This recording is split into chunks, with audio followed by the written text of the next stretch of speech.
próxima diz assim: até meados do século XVII, a concepção de vácuo como uma região desprovida de matéria era inaceitável. Contudo, experiências relacionadas à medida de pressão atmosférica possibilitaram uma nova concepção, considerando o vácuo como uma região onde a pressão é bem inferior da sua vizinhança. Atualmente, pode-se obter vácuo em laboratórios com recurso tecnológico das bombas de vácuo.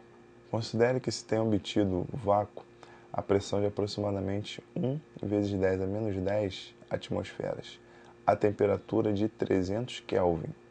Utilizando o modelo do gás perfeito, determine o número de moléculas por centímetro cúbico existentes nesse vácuo. Então aí, ele quer saber o número de moléculas, então tem que achar o número de mols. Vamos aplicar a equação de Clapeyron, que é PV igual a nRT. Pressão vezes volume é igual ao número de mols vezes a constante vezes a temperatura. Então, PV igual a nRT. Vamos substituir os valores. A pressão, a gente vai colocar 1 vezes 10 a menos 5, porque ela não pode estar em ATM. A gente tem que passar ela para Newton por metro quadrado. Então, a gente vai pegar a pressão em ATM e multiplicar por 10 a 5. Então, 10 a menos 10 vezes 10 elevado a 5 dá 10 a menos 5. Por isso que a pressão é igual a 1 vezes 10 a menos 5. O volume, como ele está perguntando o número de moléculas por centímetro cúbico, então o volume é 1 centímetro cúbico. Só que a gente tem que passar para metro cúbico, que dá 10 a menos 6. Isso é igual ao número de mols, que é N, vezes o R, que no próprio enunciado ele dá, que é 8,31, e a temperatura é 300. Fazendo essa conta, a gente chega no valor de N igual a 1 vezes 10 a menos 11 dividido por 2.493.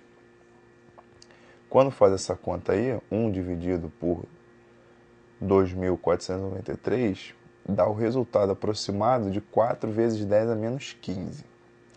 Então isso é o número de mols. Só que ele quer saber o número de moléculas. Aí a gente vai usar o número do Avogadro, que é 6,02 vezes 10 a 23 moléculas por mol. Ou seja, 1 mol tem 6,0 vezes 10 a 23 moléculas.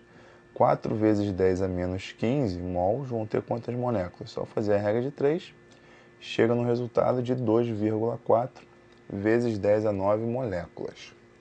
A próxima questão diz assim: a pressão do ar dentro dos pneus é recomendada pelo fabricante para a situação em que a borracha está fria. Quando o carro é posto em movimento, os pneus aquecem e a pressão interna varia e o volume do pneu tem alteração desprezível. Considere o ar comprimido no pneu como um gás ideal e sua pressão a 17 graus Celsius igual a 1,7 vezes 10 a 5 Newton por metro quadrado. Depois de rodar por 1 hora, a temperatura do pneu chega a 37 graus Celsius. A pressão do ar atinge valor aproximadamente, então isso é uma transformação isovolumétrica. É só a gente aplicar a equação geral, mas antes tem que transformar a temperatura de graus Celsius para Kelvin, porque a temperatura sempre tem que estar em Kelvin. Então a temperatura inicial 17 graus Celsius, passando para Kelvin, só somar 273, dá 290. E a final, que é 37, somando 273, dá 310 Kelvin.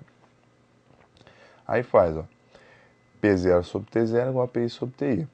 A pressão inicial, 1,7 vezes 10 a 5, temperatura inicial, 290, igual a pressão final, que é o que a gente quer saber, o PI, dividido pela temperatura final, que é 310. Então, isso vai dar 310 vezes 1,7 vezes 10 a 5 sobre 290. Fazendo essa conta, dá 1,8 vezes 10 a 5, letra C.